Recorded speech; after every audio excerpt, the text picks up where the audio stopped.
పరలోకమందున్న తండ్రి యేసు క్రీస్తు ప్రభు నామమున వందనాలు ప్రభువా. ఈరోజు ఈ కృపా దయ బాధ్యతను బట్టి సజీవమై ప్రభువా మీ సన్నిధిలో ఉంటున్నాం. మీ వాక్యం యొక్క మాటలు మాతో మాట్లాడండి, సహాయం చేయండి, కృపను చూపించండి. మీ కృపను కోరుకుంటూ తండ్రి రావలసిన వారిని తీసుకురండి, ప్రార్థన కొరకే సిద్ధపరచండి, సహాయం చేయండి. యేసు నామమున ప్రార్థించి వేడుచున్నాం తండ్రి.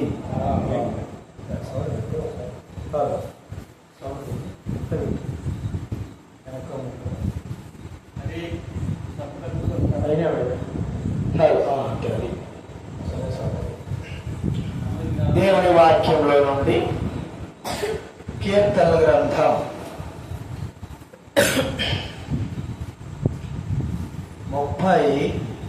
34వ అధ్యాయం. కీర్తనల గ్రంథం 34వ అధ్యాయము 6వ వచనము మనమందరం కూడా కలిసి చదువుకుందాం. కీర్తనలు గ్రంథము 34వ అధ్యాయము 6వ వచనం. దైవ గ్రంథం ఉన్న వారందరూ కూడా గట్టిగా గంభీరంగా ప్రభువాక్యం చదువుతుందాం.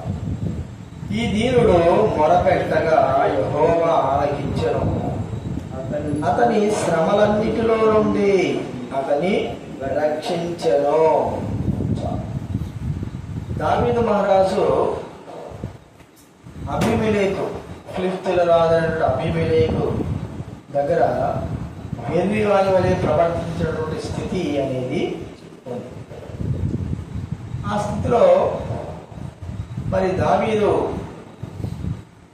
తనకి ఇచ్చినటువంటి ఆ యొక్క దావీదుకి ఇచ్చినటువంటి ఆలోచన బట్టి తన ప్రాణాలు కాపాడుకోవడానికి కొరకు వెర్రివాని వలె ఆ దినాలను నటించాడు. మరి ఇక్కడ ఆ సమయంలో రక్షింపబడిన తర్వాత, దేవుడు కాపాడిన తర్వాత, తనకు సహాయం చేసిన తర్వాత దావీదు మహారాజు చెబుతున్న మాట, ఈ దీనుడు మొరపెట్టగా. ఏ వ్యక్తి ఎవరైనా సరే దీనులై ప్రభు ఎదుట మొరపెట్టే ఖచ్చితంగా దేవుడు ప్రార్థన వింటాడు. మనం ఎవరైనా సహాయం కోరాలని కోరుకుంటాం. అలా పోయిన తర్వాత మనము గట్టిగా గంభీరంగా మనము దుడుకుతో దాన్ని గట్టిగా మాట్లాడితే వాళ్ళు మనకు సహాయం చేస్తారా? చేయరు. మరి మనము సహాయం పొందాలంటే వారి ఎదుట దీనత్వం కలిగి వారి సహాయం కొరకై మనము మొదలుపెట్టినప్పుడు వారు కనికరింపబడిన వారి ఏం చేస్తారంటే వెంటనే మనకు సహాయము చేస్తారు. లేకపోతే మనం దుడుకుగా ప్రవర్తించి ఇస్తావా లేదా, ఎందుకు ఇవ్వవు, అది ఇది అని మనం మాట్లాడినాం అనుకో, మనవి అంగీకరించరు. సరికాదు కదా, మనల్ని అక్కడి నుంచి వెళ్ళగొట్టేస్తారు. అయితే దేవుని సన్నిధిలో ఎవరైనా సరే, ఎలాంటి వాడైనా సరే దీనుడుగా మొరపెడితే ఆయన ఆలకించి ఆ శ్రమలన్నిటిలో నుండి, అతని యొక్క శ్రమలన్నిటిలో నుండి విడిపించేటువంటి వాడుగా ఉన్నాడు దేవుడు. శ్రమలన్నిటిలో నుండి విడిపిస్తాడు.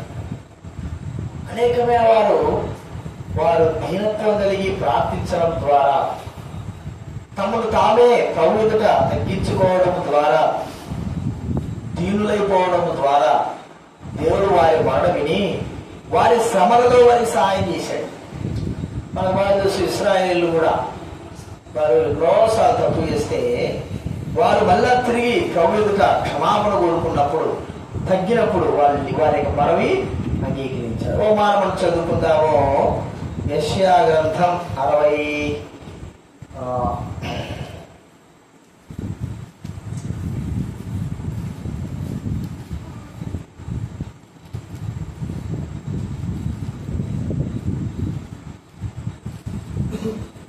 ఎవరిలో తీరుడైనా మాట విని అనుకుంటున్నాం. 66వ అధ్యాయము 2వ వచనం చదువుకుందాం. యెషయా గ్రంథం 66వ అధ్యాయము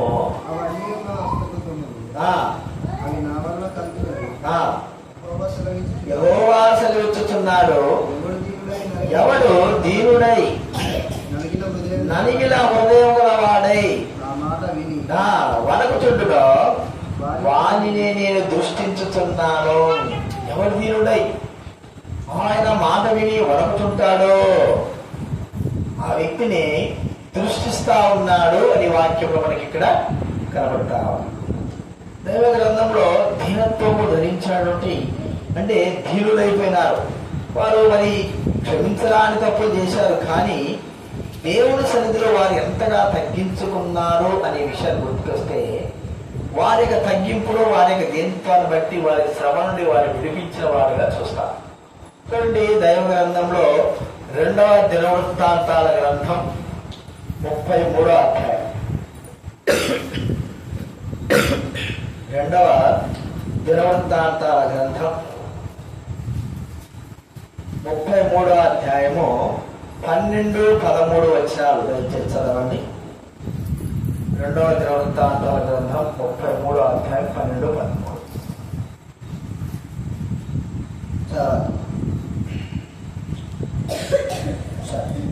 అతడు శ్రమలో ఉన్నప్పుడు తన దేవుడైన యెహోవాను బ్రతిమాలుకొని తన పితరుల దేవుని సన్నిధిని తన్ను తాను బహుగా తగ్గించుకొని ఆయనకు మొరలెడగా ఆయన అతని విన్నపమును ఆలకించి యెరూషలేమునకు అతని రాజ్యంలోనికి అతని తిరిగి తీసుకుని వచ్చినప్పుడు యెహోవా దేవుడై ఉన్నాడని మనషే తెలుసుకొనెను.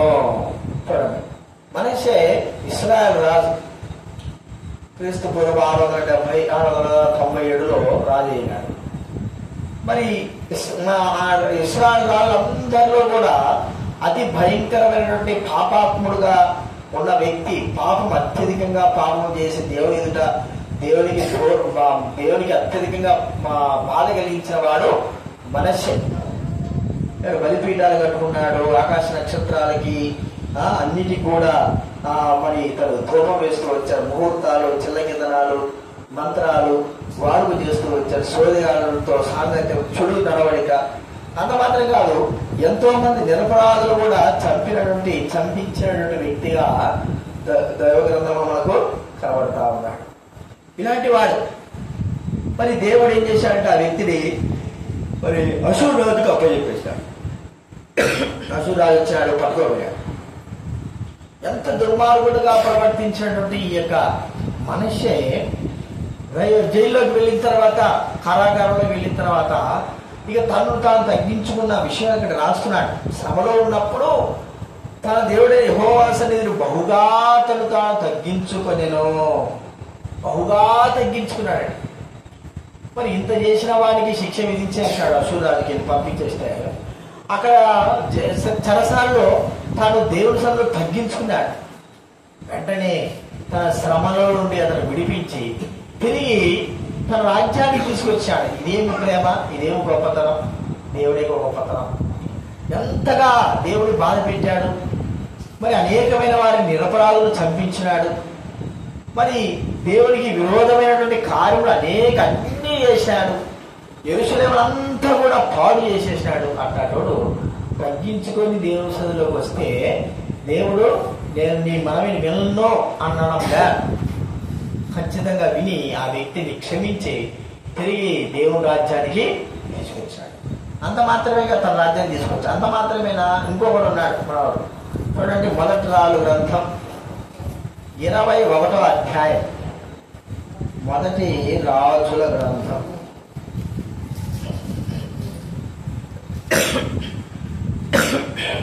21వ అధ్యాయము. ఇక్కడ ఆహాబుల గురించిన మాట మనకు ఇక్కడ చెప్పబడతారు. 21:27 1 రాజుల గ్రంథం 21వ అధ్యాయం 27వ వచనంలో చక్కటి మాట మాకు వాక్యం రాడు. ఆహాబు ఆ మాటలు విని తన వస్త్రములను చింపుకొని గోనెపట్ట కట్టుకొని ఉపవాసం ఉండి గోనెపట్ట మీద పనుండి వ్యాగులు పడుతుండగా యెహోవా వాక్కు తిష్పిడని ఏలియాకు ప్రత్యక్షమేలా సెలవించాను. ఆహాబు నాకు భయపడి వినయముగా ప్రవర్తించుట చూచితివా? నాకు భయపడి అతడు వినయముగా ప్రవర్తించుట చేత ఆ అపాయం అతని కాలం నందు సంభవింపక ఆపై అతని కుమారుడి కాలంలో అతని కుటుంబం మీద నేను రప్పించదను. ఆహాబు ఎలాంటి వాడు? మరి మనషే కంటే ఇంకా దుర్మార్గుడు. మరి అంత దుర్మార్గంగా అనేకమైనటువంటి ఆ ప్రవక్తలైన వారిని చంపించిన వాడుగా ఉన్నాడు. అలాంటి వాడు మరి అన్యాయంగా నాబోతు యొక్క ఆ యొక్క పొలాన్ని ఆక్రమించుకున్నాడు. అన్యాయంగా నాబోతును చంపించాడు.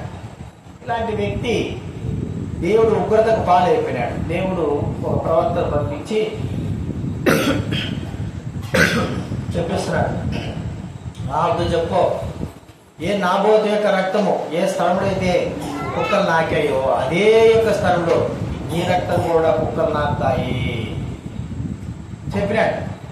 చెప్పంగా నీ యొక్క జీవితం కూడా అలాగే ఉంటుంది, అలాగే నశించిపోతావు అన్నట్టుగా చెప్తే, ఇంత దుర్మార్గంగా ప్రవర్తించే ఆహాబు జీవితంలో వస్త్రాలను చింపుకొని బోనపట్ట కట్టుకున్నాడు. దేవుడి సన్నిధిలో కూర్చొని వ్యాకులు పడతా ఉంటాడు. అయ్యో నేను ఇంత తప్పు చేశానా, దేవుని సన్నిధిలో ఇంత తప్పు చేశానా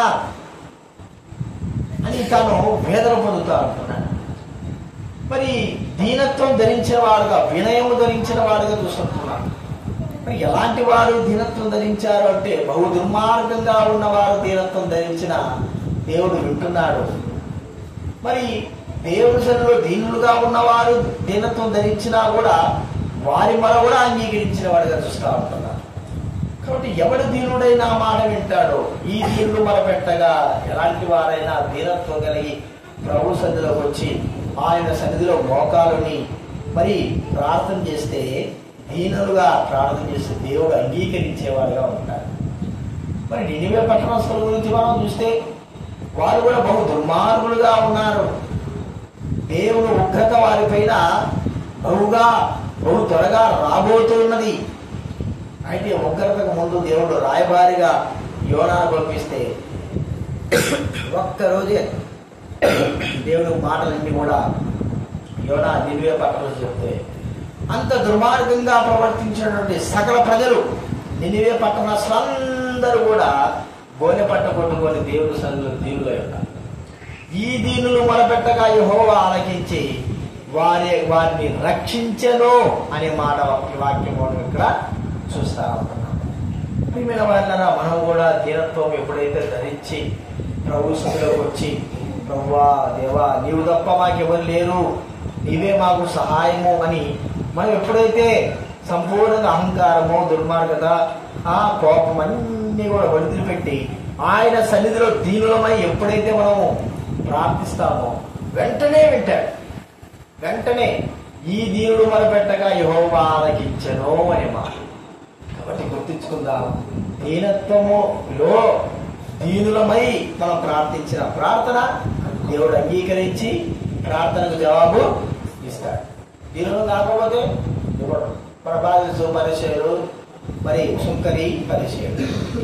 సుంకరి గురించి మనం తెలుసు, ఆకాశం వైపు తల ఎత్తుటగాను ధైర్యం లేనటువంటి వ్యక్తి దీనుడైపోయినాడు.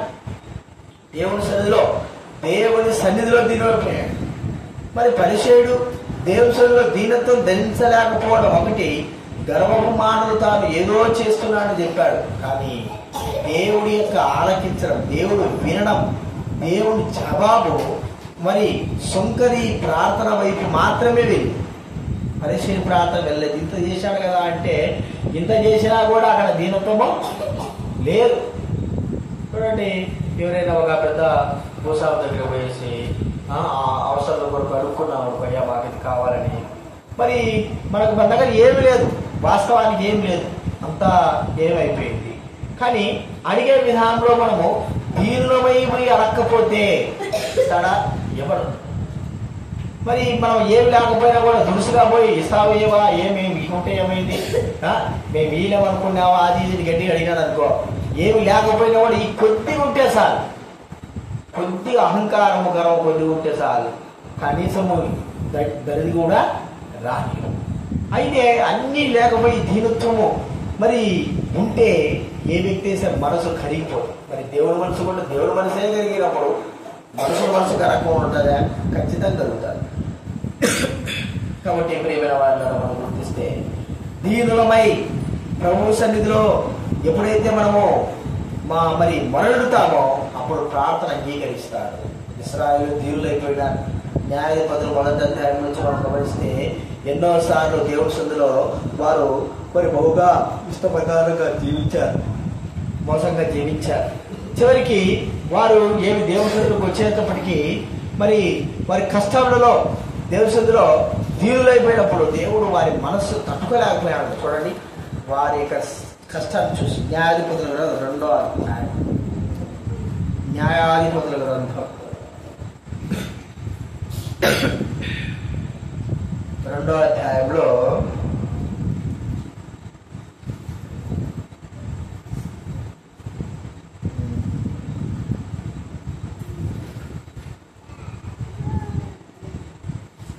1వ అధ్యాయం 30 వచ్చింది. 1:30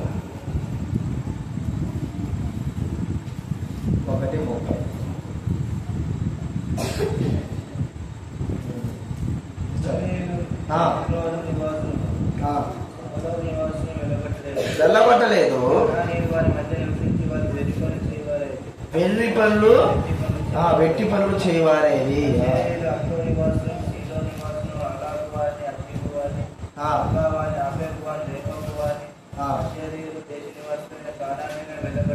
వెళ్ళబట్టగా వారి మధ్య నివసించింది. అంటే వాళ్ళు వెళ్ళబట్టలేకపోయారు. వారు వీరి ఏలికగా ఉంటూ వచ్చారు. వారి దురవస్థను చూచి కఠినంగా బాధపెట్టగా. చూడండి ఒక మాట మనం చూస్తే 4వ అధ్యాయము 3వ వచనంలో, అదే న్యాయపత్ర 4వ అధ్యాయం 3వ వచనంలో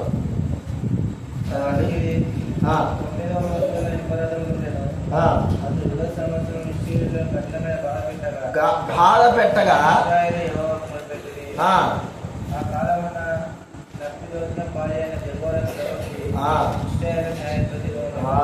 కాలంలో మరి మొరపెట్టినారు. ఇంకా ఎన్నో సందర్భాలు మనం చూస్తే మొరపెడితే చివరికి ఎలాగా వారి యొక్క మొర వెళ్ళిపోయిందంటే 10వ అధ్యాయం 16వ వచనం, కొన్ని సంవత్సరాలకి చూడండి 10-16 న్యాయాధిపతుల గ్రంథం 10వ అధ్యాయం 16వ వచనం.